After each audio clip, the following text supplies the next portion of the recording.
কেন মারছেন শাশুড়িকে? টাকা স্বর্ণের কারণে। আমার কলজা ফেটে গেছে, এখন আমি কেমনে বুঝাম? আমার মাই আসল সব। কিভাবে মারছেন আপনি? মানে আমি মারিনি, আমার সাথে আরেকজন আছেন, হ্যাঁ মারছে। আপনি কিভাবে সহযোগিতা করছেন? হ্যাঁ গলায় টিপ দিছে, আমি পা ধরে রাখছিলাম। আপনার কি তখন কোনো কষ্ট লাগেনি যে শাশুড়িকে মারছেন?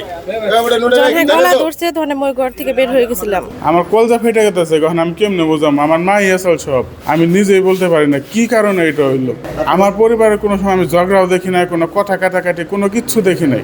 আমি এসে দেখি আমার বউয়ের হাত পা বান্ধার, চোখের পাওয়ার নাকি হালান দেওয়া রয়েছে, হাত পা মুখ বান্ধা।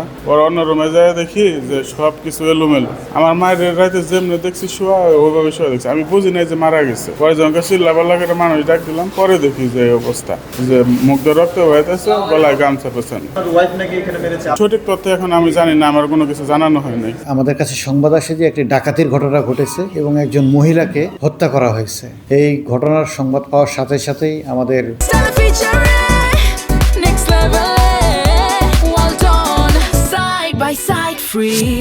জয়দেবপুর থানার একটি চৌকস টিম সেখানে মুভ করে। আমরা গিয়ে বিষয়টি দেখি, এরপরে আমরা তদন্ত করি। তদন্ত করার পর সন্দেহভাজন আমরা একজনকে অ্যারেস্ট করি, উজ্জ্বল, তাকে জিজ্ঞাসাবাদ করি এবং এরপরে আমরা এটা উদ্ঘাটন করতে সক্ষম হই যে এটা আসলে ডাকাতির ঘটনা নয়, এটা একটি হত্যাকাণ্ড।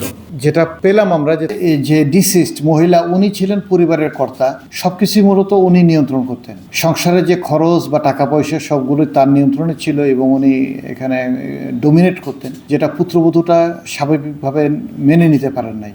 মূলত এই কারণে একটা ক্ষোভ ছিল, এই ক্ষোভ থেকে এই ঘটনা ঘটে থাকতে পারে। সে চাচি শাশুড়ি এবং এই পরিবারের সাথেই যুক্ত, তাকেও জিজ্ঞাসাবাদের জন্য আমরা আনা হয়েছে যে ঘটনার সাথে তারও কোনো সম্পৃক্ততা আছে কিনা এবং এই পরিকল্পনার সেও একটি অংশ। আমরা সন্দেহভাজন যে পুত্রবধূ, সে হত্যাকাণ্ডের সাথে জড়িত এবং যে উজ্জ্বল, যাকে আমরা সন্দেহভাজনভাবে ধরেছি, অ্যারেস্ট করেছি, সেও এই ঘটনার সাথে জড়িত এবং দুইজনেই বিজ্ঞ আদালতে নিজেদেরকে জড়িয়ে জবানবন্দি প্রদান করেছে।